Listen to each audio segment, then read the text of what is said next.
L'école en question, question d'école. Nous voulons étudier dans la bonne condition. Nous voulons étudier dans la bonne condition. Radio Sénégal International 92.5 pose les débats. Le gouvernement, le CUSEMS, des parents, des élèves, des ONG, qui discutent, qui règlent le problème pour les élèves. On ne l'acceptera pas. On ne fera pas de session au Sénégal. L'école en question, question d'école. Radio Sénégal International fait la lumière. Mesdames, Messieurs, merci de votre fidélité à Radio Sénégal International et à votre émission éducative L'école en question. L'école en question qui a l'immense plaisir d'accueillir dans notre studio M. Thierno Hamidou Ba. M. Ba, bonjour.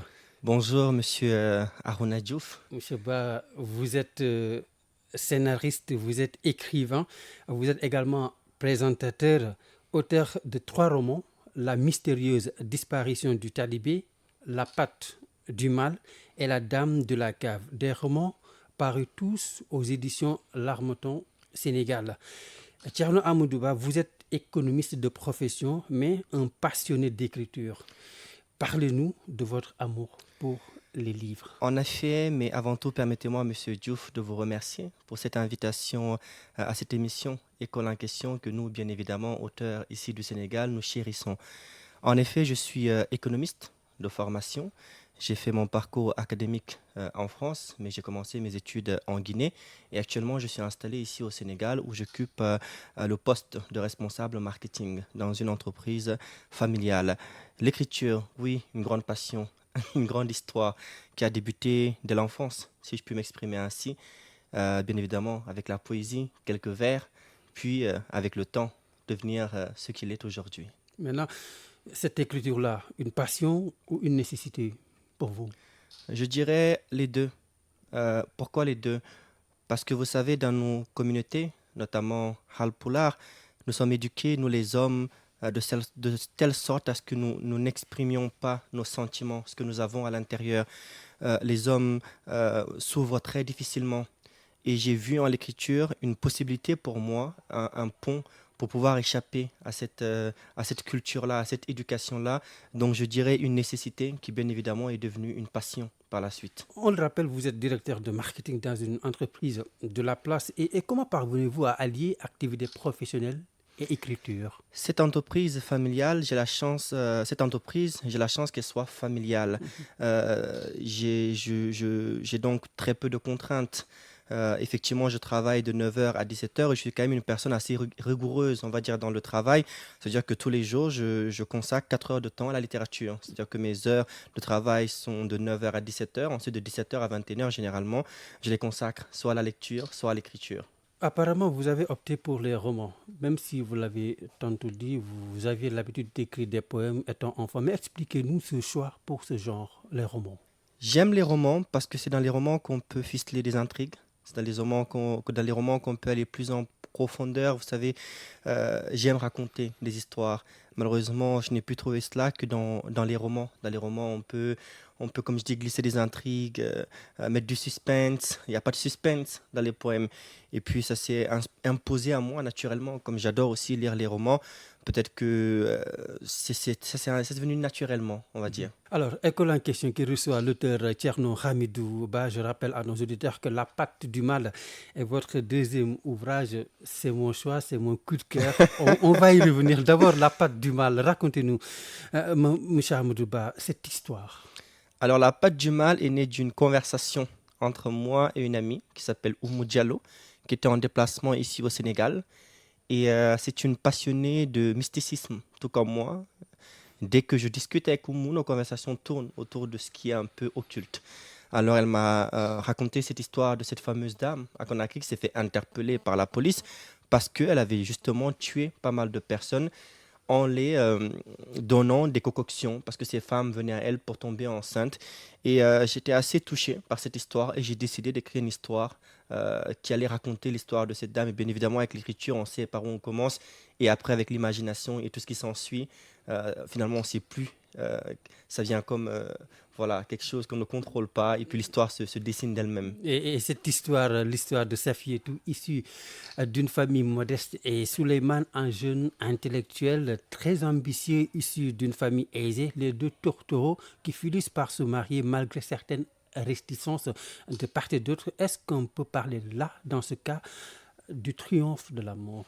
En effet, mais on va dire que l'histoire de Safietou et Souleymane va un peu plus loin. Il faut installer une scène, il faut installer un environnement. Et l'histoire de Safietou et Souleymane correspond absolument à ce que connaissent les jeunes actuellement dans la société, notamment guinéenne, où par exemple, vous savez, chez nous, les mariages entre communautés sont encore très fréquentes, entre classes sociales sont encore très fréquentes, et ça reste encore une genre d'utopie de voir une personne très riche se marier avec une personne très pauvre, mais c'est dans le rêve de pas mal de jeunes filles de trouver en quelque sorte le prince charmant, et créer ce couple-là me paraissait une bonne approche pour séduire, on va dire, le cœur des lecteurs. Parlons de cette grossesse de Safietou, un état de grossesse qui arrive au moment où on ne s'y attendait pas du tout. Safietou, porteuse d'une maladie héréditaire qui avait fait que sa propre mère n'avait eu qu'elle comme enfant, mais que ce fut dur à porter cette grossesse, M. Barr. Effectivement, parce que Souleymane et Safietou étaient en couple depuis 2 ans, et donc ils n'arrivaient pas à avoir d'enfants. Au début de l'histoire, on suppose, on imagine que c'est une maladie héréditaire parce que sa mère elle-même avait eu les mêmes problèmes au niveau médical, raison pour laquelle elle a eu que Safietou comme enfant. Et ça a été difficile pour elle. Et c'est ce qui va pousser Safietou à se tourner vers la médecine médico-religieuse, si je peux l'appeler ainsi. Et donc voilà, c'est vraiment ça l'histoire. Une stérilité de Safietou qui rappelle celle de sa mère. Vous l'avez dit tantôt, Nenkadjetou, mère et fille qui ont le destin intimement lié, on peut dire. Car à chaque fois, il a fallu faire recours à certains sacrifices, allant même jusqu'à pactiser avec le diable. L'objectif n'étant rien d'autre que de faire plaisir à la belle famille. Ça démontre un peu la pression qu'exerce dans nos sociétés, en tout cas, cette pression que la société met sur les jeunes couples surtout. C'était un des autres objectifs de l'ouvrage, c'est de dénoncer cela. Parce qu'on voit très bien dans l'ouvrage que ce qui pousse Nankadjatou, la mère de Safietou, à se tourner vers la magie noire, c'est parce qu'elle subissait une pression au niveau de sa belle famille qui ne comprenait pas, qui n'acceptait pas qu'elle n'ait pas un enfant. C'est-à-dire que sans chercher à trouver d'où venait le problème, elle se fait rejeter par la société. Et c'est ce qui se passe avec Safietou, qui va connaître le même sort, si je puis dire ainsi, et qui va également, elle aussi, la pousser à aller consulter une dame pour essayer de trouver une solution alternative à la médecine conventionnelle. Pour illustrer cette pression sociale, je vous cite ce passage de la page 57. Abdoulaye, c'est l'époux de Nenkadjetou, donc le père de Safietou. Quand il annonçait aux familles l'éclatante nouvelle, tous furent réjouis d'apprendre qu'elle était enceinte et tout rentra dans l'ordre. La belle famille, la belle-sœur et future maman étaient comblées et de nouveau entourées par ceux qui l'avaient rejetée autrefois. Donc, n'eût été cette bonne nouvelle, cette grossesse, elle ne serait jamais intégrée dans sa belle famille. Je pourrais dire cela. Pourquoi ? Parce que vous savez, dans nos sociétés, l'enfant est vu comme un trophée, un signe de virilité et aussi une assurance pour la lignée à suivre. Donc, quand tu n'as pas d'enfant, tu es un poids pour la famille. Et l'arrivée d'un enfant, au contraire, est célébrée. Comme je dis, c'est une heureuse nouvelle.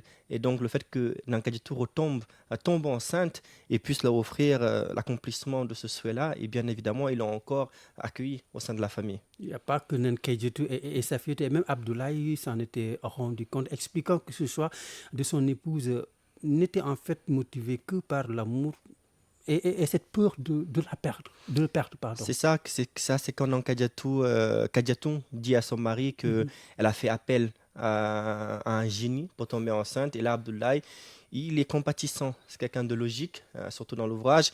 Il comprend que sa femme a fait cela juste parce qu'elle l'aimait. Et il est compréhensible par rapport à cela. Et puis ça tombe bien, parce qu'elle est enceinte. Même Souleymane aussi qui a fait les frais de cette pression sociale, les problèmes de fécondité et les difficultés de son épouse à tomber enceinte. Même le vieux commerçant s'y met, lui aussi, je le cite. Alors, mon garçon, qu'est-ce que tu attends, toi ? Il faut te secouer avec ta femme, hein, mon fils. Et là, Soleil comprit que l'homme le charriait et cela empoissa son humeur de la journée. Et c'est à partir de ce moment-là qu'il décida de tout faire pour avoir cet enfant et accomplir les vœux de ce papa-là, de ce père, exactement. malgré qu'il soit un intellectuel. Souleymane, Effectivement, Souleymane, il est très pragmatique, très intellectuel, il ne croit pas trop. Voilà, il ne croit pas à la médecine médico-religieuse, mais le jour où il y a l'ami de son père, ce commerçant qui vient narguer son papa qui vient le narguer devant son papa, ça le touche de voir dans le regard de son père que ça fait mal. Son père aussi veut son petit-fils, et donc c'est à ce moment-là qu'il décide lui aussi de finalement se tourner vers la médecine mystique, si je veux, ou médico-religieuse. Donc on voit, c'est lui aussi, il a subi une pression sociale. Il n'y a pas que Safiétou qu'il a subi. Et c'est la concordance des deux histoires qui vont les amener tous les deux à prendre ce choix-là. Vous l'avez rappelé tantôt, le mysticisme, c'est quelque chose, voilà, que vous avez aimé à un moment de votre vie. Un récit parfois qui rappelle les films d'horreur, M. Ba, le sang qui gicle, ces sacrifices humains. Et même, on va y revenir avec les couvertures de vos romans, La Patte du Mal et dans la mystérieuse disparition du talibé. Au chapitre 21, page 21-22, le récit atroce de l'exécution des jeunes talibés. Pourquoi avoir choisi ce vocabulaire, je dirais, terrifiant? Il n'y a pas d'autre vocabulaire pour décrire ces choses abominables qu'un vocabulaire abominable, en fait, si je puis dire ainsi.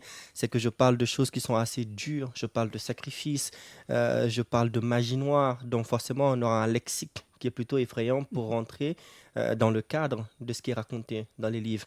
Le sang est très présent parce qu'on parle de sacrifices humains. Et les couvertures, à part donc dans la mystérieuse disparition du talibé, où l'on peut voir le jeune talibé, le regard tourné vers l'avenir, l'espoir d'un lendemain meilleur pour la situation du talibé. En ce qui concerne la dame de la cave et la patte du mal, vous avez choisi les couleurs rouge et noire, les deux pattes du cheval et un jeune garçon sac d'eau devant lui, une dame, une personne en tout cas qui fait vraiment peur dans sa cave. Pour les couvertures, l'Harmattan a décidé de faire la première couverture. J'ai décidé de faire les deux autres parce que pour moi, la couverture est très importante dans l'aspect marketing, dans la mesure où c'est le premier contact entre le lecteur et le livre. Et pour moi, lorsqu'on regarde l'ouvrage, surtout que j'ai un public qui se situe entre 12 ans et 30 ans, il faut que l'image soit parlante. Donc j'ai insisté personnellement pour faire ces deux ouvrages-là, pour qu'au premier contact avec le lecteur, il puisse s'intéresser et puisse savoir à peu près de quoi il est question à l'intérieur. Il y a aussi à un moment donné ce malheur, cette malchance qui poursuit la famille Ba. Souleymane, avec ses problèmes d'accident de la route, El Hadji Makhtar Ba, son papa avec son cargo de sucre perdu en pleine mer, Madame Ba aussi, qui n'a pas du tout été épargnée par les épreuves, surtout lors de son périple de l'abbé. Oui, tout ça, en fait, ça fait partie de l'histoire. Je ne dirais pas qu'il y a une réelle thématique dans ça. En fait, on a la présence de ce génie, de ce djinn qui s'appelle Mounia, qu'on ne voit pas. Et la seule façon dont il se manifeste, c'est en mettant le désordre autour de lui et dans la vie des personnages. On voit qu'à un moment, Madame Ba part à l'abbé, et donc il y a Mounia qui tente de la freiner dans cette initiative-là. On a le papa qui s'implique un peu. En fait, toutes les personnes qui ont un rapport ou qui essaient de d'élucider le mystère du sacrifice sont attaquées par le pouvoir maléfique de Mounia. Ce qui nous amène à parler de vos autres romans, La mystérieuse disparition du talibé et La Dame de la cave. Deux histoires qui se tiennent, La Dame de la cave étant la suite du roman de la mystérieuse disparition du talibé. Expliquez-nous ce lien que vous avez voulu établir entre ces deux ouvrages. La suite, elle est quasiment directe. Pourquoi ? Parce que lorsqu'on lit La mystérieuse disparition du talibé, à la fin du livre, il y a le génie, enfin cette sorcière qui dit à Tierno, je te retrouverai. Qui donne rendez-vous. Voilà, qui donne rendez-vous à Tierno. Donc c'était ça la suite de l'histoire. Et La Dame de la cave, le titre vient justement de cette scène-là où ils sont dans la cave de Monsieur Doumbouya, qui habite aux Almadies, qui est l'instigateur du sacrifice dans le premier volet.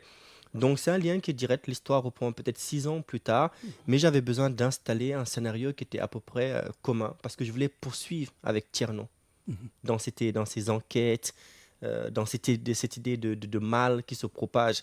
On le voit même à un moment dans les deux ouvrages. Il y a Tierno qui est un peu naïf, mais il y a Jack Leblanc qui le rappelle, qui dit mais le mal, c'est pas qu'en Afrique, c'est également en Occident. En Occident. Et pourtant, au milieu, il y a eu l'apparition de la patte du mal. Pourquoi avoir choisi d'intégrer la patte du mal entre les deux histoires-là qui se tiennent? Vous savez, lorsque j'ai écrit La mystérieuse disparition du talibé, quelques mois après, j'avais déjà commencé à écrire La Dame de la cave. Au moment où j'ai proposé la publication de la mystérieuse disparition de Talibé, l'Harmattan avait déjà accepté La Dame de la Cave. Mais sous conseil de mon éditeur, ils ont décidé d'espacer les deux productions. Et ça a été très bénéfique. Pourquoi? Parce qu'un an plus tard, j'avais un regard nouveau sur l'histoire de La Dame de la Cave. J'ai pu l'améliorer, non seulement sur la forme, mais également sur le fond. Ok. Alors, très rapidement, on va aborder la mystérieuse disparition du talibé, Thierno, un jeune talibé qui avait une mission qui lui tenait à cœur, c'est-à-dire rendre justice à un ami et à tous les talibés qui se font tuer. Racontez-nous un peu cette histoire. Je dirais un peu plus loin que c'est de l'obsession pour Thierno d'élucider ce mystère, la disparition de son ami Tanou, en qui il doit, comment dire, une Thierno faveur, Tanou c'est-à-dire que Thierno Tanou Chao qu'il avait secouru à un moment dans la ville de Dakar. Et donc c'est une obsession pour lui de savoir est-ce que le talibé qu'ils ont croisé dans la rue, c'est Tanou. L'enquête, elle naît comme ça. Et donc là, c'est l'histoire d'un jeune talibé qui va mener plein d'enquêtes dans la ville de Dakar. Et à travers ces enquêtes-là, on va voir comment vivent les talibés. Donc cette idée-là aussi, elle est là. C'est-à-dire que c'est de stigmatiser un peu, on va dire, la présence, si je puis dire ainsi, de ces enfants dans la rue. Attends, bien évidemment, en y allant avec les pincettes. Parce que c'est un problème qui est très délicat et qui est très tentaculaire, à mon avis. Mais l'idée, elle était là. C'est-à-dire que c'est aussi de dénoncer la présence, oui, de ces enfants dans la rue. Au-delà de l'enquête, il y a la condition des talibés, vous l'avez dit, qui est mise en exergue. Apparemment, Thierno voulait donner une autre image du talibé. Exactement. J'ai voulu... Thierno est en fait une genre de chimère. C'est-à-dire qu'entre le jeune normal et le jeune talibé de la rue. Parce qu'on voit que Thierno, il est intelligent, il va à l'école, il aime lire les journaux. Et puis on a le talibé qui mendie dehors. Donc mon idée est de montrer que finalement, la frontière est très faible entre l'enfant normal et l'enfant talibé. Et que tout ça, en fait, ce sont des faibles circonstances qui font qu'ils sont dans la rue, en fait. Et on peut pallier à ces problèmes-là en montrant que justement les talibés peuvent être bien habillés, peuvent aller à l'école, etc. Et le jour où il a mis ses beaux habits pour faire la manche, ce jour-là même, il avait récolté beaucoup d'argent. Alors, il voulait montrer là à la face du monde qu'on n'était pas obligé de faire dans le misérabilisme pour mériter les aumônes. Oui, et puis cette partie, c'est surtout pour expliquer le comportement des gens vis-à-vis des talibés dehors. Plus ils sont sales, plus ils sentent pas bon, plus ils ont pas de chaussures, plus en réalité ils sont repoussants. Donc c'est peut-être aussi pour envoyer un message ou peut-être aux gens ou aux personnes peut-être qui les encadrent pour leur dire peut-être s'ils doivent sortir pour faire l'aumône, ce serait aussi bien qu'ils soient bien habillés parce que plus tu es bien habillé, plus peut-être tu peux être apte à entrer en contact avec le monde extérieur. La corruption avec la police qui revient, et au Sénégal et en France, l'appât du gain, la cupidité, les meurtres, des pratiques très courantes dans vos œuvres souvent. Oui, tout ça, en fait, vous savez, il y a l'œuvre, c'est la fiction avant tout. Il y a la fiction inspirée de la réalité. Donc, il y a certaines parties qu'il ne faut pas, il y a certaines thématiques qui sont de la fiction, qui font partie un peu du meublement du livre, si je puis dire ainsi. Par exemple, la corruption de la police, etc. Tout ça, c'est un peu la fiction, c'est pour rendre l'histoire un peu plus belle, un peu plus riche, comme il y a une enquête derrière, etc. Mais ce n'est pas forcément pour stigmatiser tel ou tel problème dans la société, absolument pas. Intéressons-nous à cette rencontre entre Thierno et Leblanc. Même si pour le jeune talibé, cette rencontre n'était rien dû au fruit du hasard, on le verra plus tard, leur association sera salutaire pour les sociétés, que ce soit au Sénégal comme en France. Finalement, ils étaient liés. Oui, l'histoire, on le comprend plus dans La Dame de la Cave que Thierno et Jack Leblanc étaient liés bien avant qu'ils se rencontrent. C'est l'œuvre du destin. On voit que Thierno, il en parle tout le temps dans ses deux ouvrages, qu'il est croyant et qu'il croit au destin. Les circonstances qui font qu'ils se rencontrent dans le premier volet, c'est évidemment la disparition de ces talibés. Mais au fur et à mesure que l'histoire avance, on voit que ces deux-là, en fait, ils étaient comme destinés à se rencontrer. Comme vous le dites, pour le salut peut-être des talibés, ou plus tard, on le comprendra pour véhiculer des causes un peu plus nobles. La religion également qui occupe une place de choix dans vos œuvres. Thierno, face à ces difficultés, il dira accepter le sort qui lui est réservé. Devant la mort, il confie à son ami, je cite, « Parce que j'ai la foi, je crois en Dieu et je sais qu'il est bon. » Oui, en dépit de tous ses malheurs, il est bon, il m'a toujours guidé et ne m'a jamais abandonné. Une fois de plus, c'est lui qui a fait croiser nos chemins. La rencontre avec Leblanc. Oui. Je ne crois pas au hasard. Si je dois mourir, ce sera parce que c'est mon destin. Vous savez, dans chaque ouvrage, l'auteur laisse une partie de lui-même. Et je pense que cette partie-là vient de moi, parce que moi, je suis très croyant, je suis très pratiquant. J'ai même été dans un dara à bas âge, ici au Sénégal. Et donc, on retrouve cette dimension religieuse dans tous mes ouvrages. Tierno, il est très croyant, il croit en Dieu très fortement, il croit en la cause juste, comme on dit, au destin. Donc, il n'est pas défaitiste, mais il accepte, dans la foi lui permet d'accepter et d'affronter les épreuves et les obstacles qui s'opposent à lui. Un croyant aussi qui accepte à côté de lui la présence des autres religions, le christianisme avec la petite Isabelle, le paganisme également et l'islam à côté, la cohabitation des religions également fait partie de votre œuvre. Je dirais qu'elle fait partie de mes œuvres parce qu'elle fait partie de la société africaine. Aujourd'hui, c'est vrai qu'on est dans des sociétés à prédominance musulmane, mais où les musulmans eux-mêmes sont restés profondément attachés à certaines pratiques compréhensibles. Parce que bien avant l'arrivée de la religion musulmane, il ne faut pas oublier que les Africains étaient avant tout animistes. Et donc, ce côté-là est resté dans la société, dans les cultures africaines, malgré que la population est fortement musulmane aujourd'hui. Ils partagent également, ces personnages-là, les mêmes valeurs, ou presque la croyance en soi, la détermination, le courage, des valeurs que vous voulez mettre en exergue. Oui, alors c'est pour ça d'ailleurs que j'ai continué avec la Dame de la Cave, avec Tierno. C'est parce que j'ai vu que ça marchait avec les jeunes. Vous savez, moi, je donne des cours de lecture dans un centre d'activité à des tout-petits. Et très tôt, avec la mission Disparition Talibé, j'ai vu que Tierno était un personnage qui leur parlait. Donc, j'ai voulu continuer avec Tierno et continuer à véhiculer ces valeurs qui sont fortes et qui peuvent encourager la jeunesse à être comme lui. C'est quand même curieux, malgré souvent des études poussées, c'est une question qui revient. En dépit des croyances religieuses, il y a toujours de la place pour ce paganisme. C'est cela aussi. Oui, absolument. Et on le fait peut-être même parfois sans le savoir, parce qu'il y a plein de choses qui sont prohibées dans la religion musulmane, mais continuent à être pratiquées par les musulmans. Et ça, c'est dû à, comme je dis, un héritage culturel. Est-ce que c'est mauvais ou est-ce que ça ne l'est pas? Ce qu'on appelle le syncrétisme religieux. Je n'ai pas vraiment les compétences nécessaires pour traiter ce sujet-là. Tout ce que je sais, c'est qu'on le voit, c'est omniprésent, la pratique du mysticisme à côté de la pratique religieuse. La frontière, de toute façon, est très faible. C'est cette Afrique païenne que vous avez voulu montrer, quoi. Pas forcément païenne, mais vous savez, le mal, c'est partout. C'est partout dans le monde, les djinns, tout ce qui nous est invisible. C'est pas qu'en Afrique. C'est dans le monde entier. Voilà pourquoi mes œuvres se passent en Afrique, mais également en Occident. Et on retrouve les mêmes thématiques. Donc il y a une certaine universalité dans certains thèmes, si je puis dire. Et ils y croient, les Occidentaux? Les Occidentaux, alors, est-ce qu'ils y croient?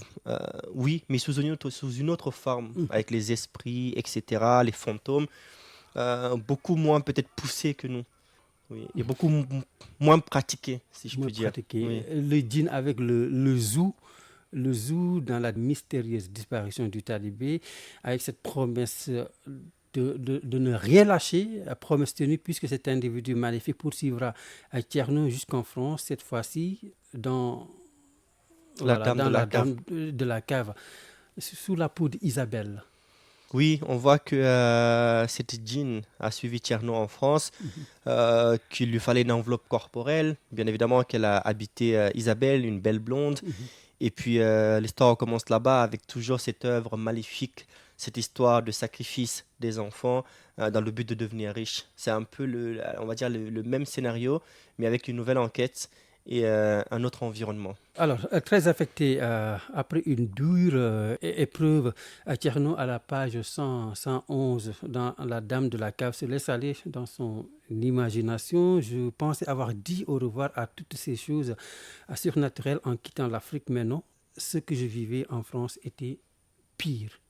Exactement, c'est que Tierno, en partant en France, il a pu dire au revoir à sa vie antérieure. C'est-à-dire qu'il est devenu un enfant comme les autres, qui est parti à l'école, qui est en train de faire son bac, qui est très très intelligent. Donc il pensait avoir tourné la page. Et là, il y a Jack Leblanc qui le ramène à la réalité, qui lui dit « Mais arrête de rêver, le mal, c'est partout dans le monde. » Et donc là, il se rend compte que l'image qu'il avait sur la France et sur les Occidentaux était fausse. Et là, il regarde Isabelle, les yeux remplis de rage, et repense au talibé qui était mort à Dakar. Parlons des circonstances de ses morts.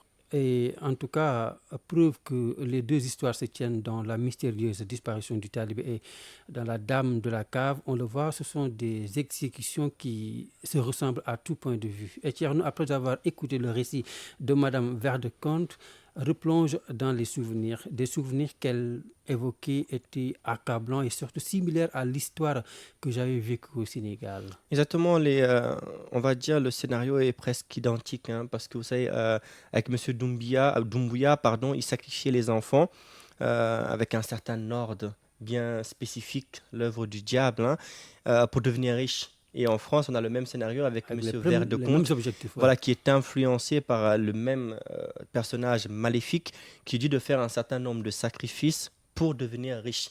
Donc on a cette cupidité en fait commune entre M. Doumbouya et M. Verdecomte. Je sais que j'appellerais les motivations qui ont poussé Karamoko à pactiser avec le diable. On le voit, ce sont les mêmes qui ont poussé M. Verdecomte à s'allier avec l'esprit maléfique Isabelle. Voilà, l'argent, le prestige. Alors, le prestige, effectivement, c'est ce qui motive les deux personnages et c'est toujours ce qui motive l'homme à pencher vers le côté obscur. C'est toujours pour gagner de l'argent, pour obtenir quelque chose en échange, finalement. Et je pense que même en dehors de ces thématiques-là, c'est toujours le même scénario, en fait. Quand on décide de faire des sacrifices obscurs, quand on décide de faire des choses qui sont prohibées par la religion, c'est toujours dans le but de devenir riche, en fait. Et Thierno, même votre personnage principal, malgré le fait qu'il ne croit pas au hasard, on le verra, sa venue en France, son intérêt pour l'apprentissage du français, tout était écrit d'avance, selon lui. Oui, toujours, comme je le dis, c'est le destin. Thierno, il croit au destin. Au Sénégal, il était déjà très attaché à la langue de Molière. Il lisait les journaux qu'il trouvait par terre. Il suivait les cours de français derrière un mur, derrière une école. Et puis en France, petit à petit, il comprend que cette intelligence-là lui vient de sa vie peut-être beaucoup plus antérieure. C'est-à-dire que là où il était nourrisson, là, ça serait un peu dévoiler un peu le suspense de dire pourquoi il était, en fait, depuis tout le temps, il était intelligent, en fait. Il est curieux, en tout cas. Il est curieux.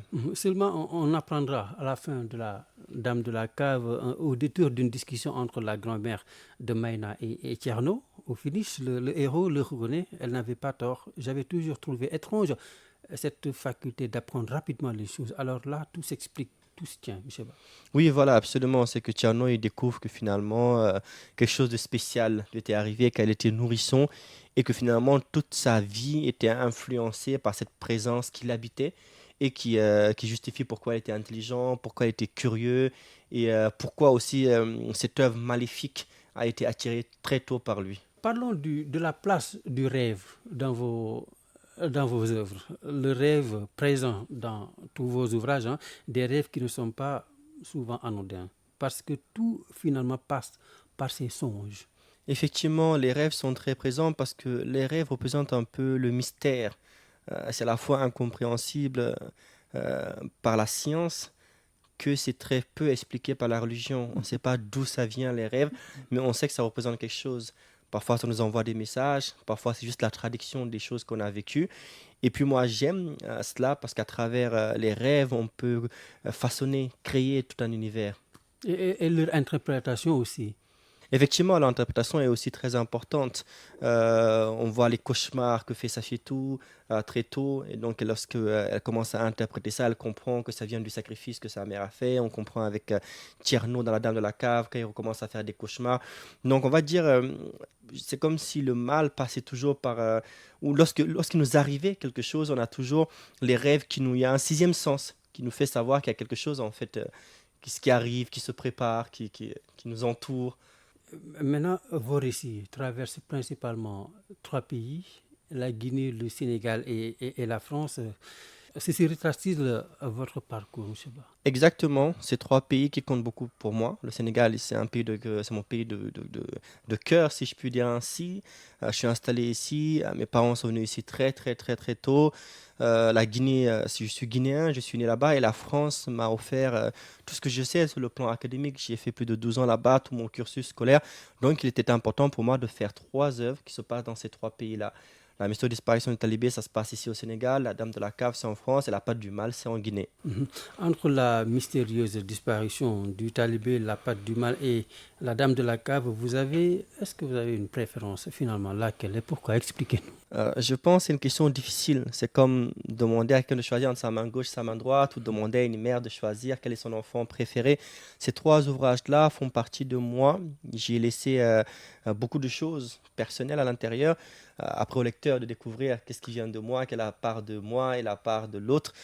Et donc c'était très difficile de choisir. Je laisse au lecteur la décision de porter son choix sur ces trois œuvres. Mais finalement, laquelle de ces trois histoires-là évoque vraiment la vie, le parcours de Thierno Hamidou Ba? Comme je l'ai dit, je pense un peu les trois parce que, vous savez, dans La Patte du Mal, tous les personnages portent le nom de mes proches.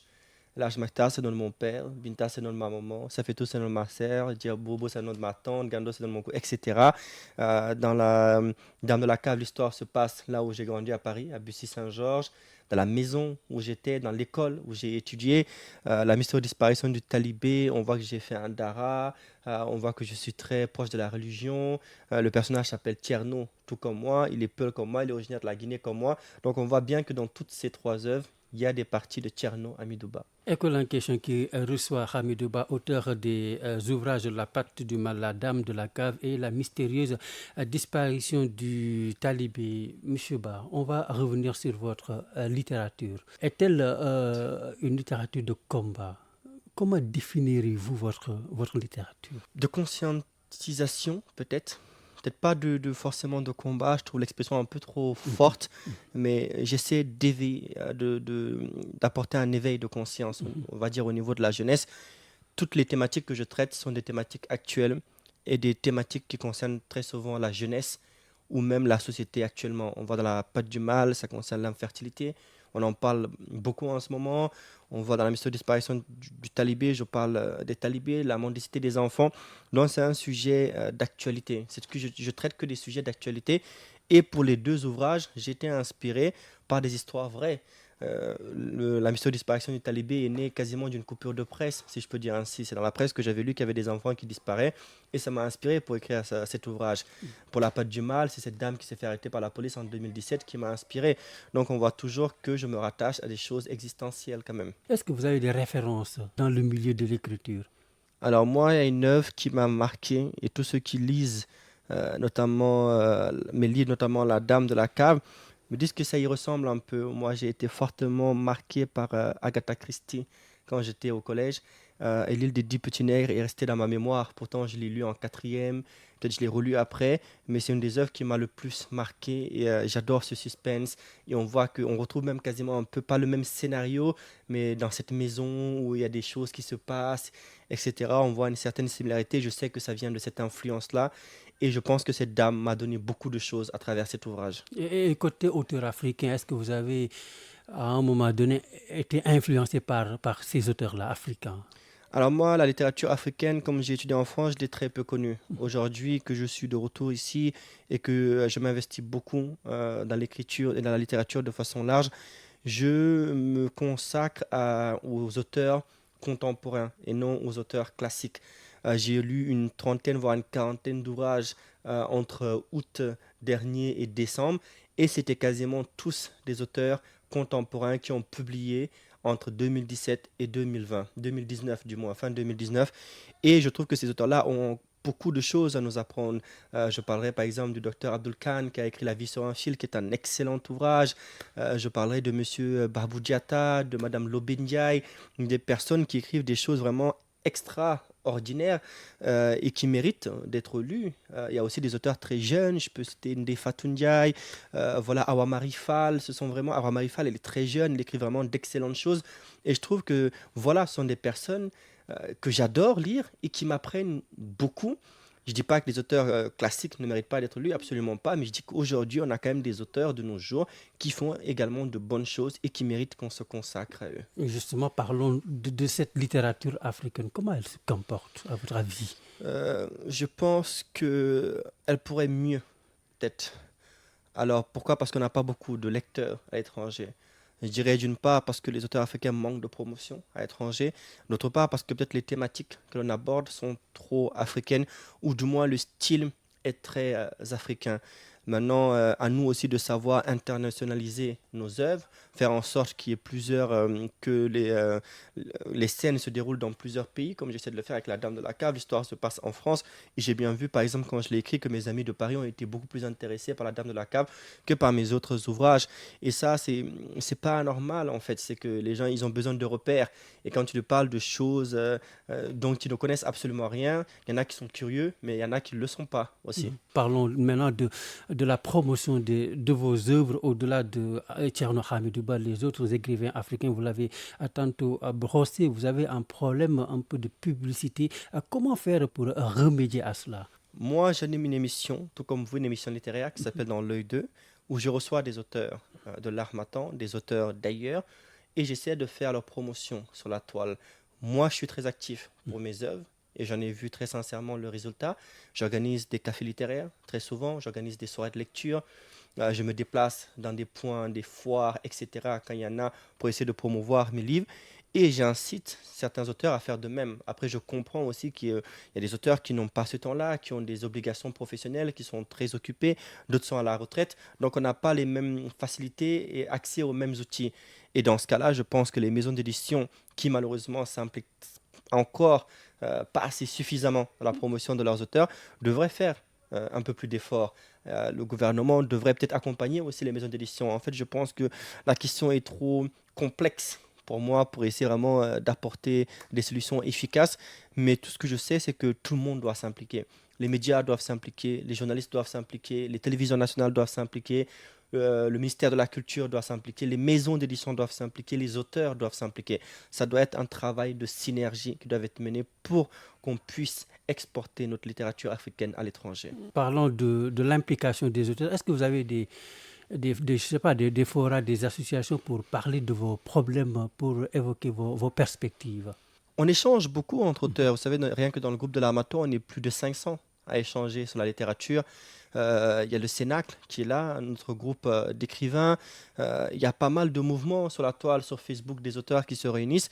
Malheureusement, c'est l'argent qui est le nerf de la guerre. On a beau parler, c'est l'argent qui fait pousser les choses, qui fait bouger les choses du moins. Moi, je dépense quasiment chaque mois à peu près 100 000 francs CFA dans la promotion de mes livres. Quand je fais un café littéraire, je dépense. Quand je fais des flyers, je dépense. Quand je fais des cartes de visite pour mes livres, je dépense. Mais tout cela est nécessaire. Quand je fais des vidéos, des teasers que je balance sur Facebook, je sponsorise avec mon argent personnel. Donc tout ça, en fait, c'est la dimension marketing qui normalement devrait être fait par la maison d'édition, mais qui, à défaut, comme elle n'est pas faite, moi je ne peux pas laisser mes œuvres s'éclipser comme ça dans le néant. Je suis obligé de prendre les choses en main et je pense que chacun doit à sa façon trouver une solution adéquate pour pouvoir faire bouger soi-même les choses. Maintenant, il y a Présence africaine ces derniers mois qui avait fêté ses 70 ans. Présence africaine, on le sait, qui a combattu, qui a fait les pieds et les mains pour la reconnaissance de la littérature africaine, négro-africaine. Vous, est-ce que vous avez étudié en France, vous êtes au Sénégal, vous écrivez. Est-ce que voilà, des maisons d'édition comme Présence africaine font appel à vos écrits? Alors, les éditions africaines, pardon, Présence africaine, excusez-moi, est une grande maison d'édition qui publie des auteurs qui sont déjà très confirmés dans le milieu de la littérature et ils sont très sélectifs. Bien évidemment, ils publient des auteurs africains. Malheureusement, peut-être encore, c'est pas tout le monde qui a accès. Voilà, c'est pas tout le monde qui va déposer un manuscrit chez Présence africaine et qui aura la chance d'être publié parce qu'ils proposent des contrats où c'est l'éditeur qui publie, qui prend les frais de l'édition. Alors que la plupart des maisons d'édition actuelles, c'est à compte d'auteur en fait. Donc on voit qu'il y a quand même un grand fossé entre Présence africaine, les grandes maisons d'édition, Gallimard, etc., qui font des contrats à compte éditeur, et les autres maisons d'édition qui sont en face, qui font des contrats à compte auteur. Parlons-nous de la France et l'Afrique, la France qui a commencé le rapatriement des œuvres historiques. Vous, comment appréciez-vous cette décision du gouvernement français-là de rapatrier un peu le bien culturel africain? C'est normal, je trouve. D'un côté, ils le font parce qu'ils savent que ces biens-là nous appartiennent à la base. Et ce n'est pas un geste offensif, mais plutôt un geste de collaboration encore plus poussé. Ces œuvres-là appartiennent aux Africains. Je pense que le musée de la civilisation sénégalaise aujourd'hui fait la fierté des Sénégalais, mais aussi fait toute la fierté de l'Afrique. Et on remarque que les œuvres africaines soient restituées à l'Afrique et soient conservées par les Africains. Thierno Hamidou Ba, je vous remercie. Merci beaucoup, monsieur Diouf. Voilà, c'est la fin de ce présent numéro de École en question qui recevait monsieur Thierno Hamidou Ba. Merci à la technique Mohamed Kadefi Diakate était à la partie technique, donc coordination Aline Diop, Mamoudou Thior. Devant ce micro, Aaron Diouf, merci de votre fidélité à Radio Sénégal International. Votre émission École en question revient dans 15 jours. L'école en question, question d'école. Nous voulons étudier dans les bonnes conditions. Nous voulons étudier dans les bonnes conditions. Radio Sénégal International 92.5 pose les débats.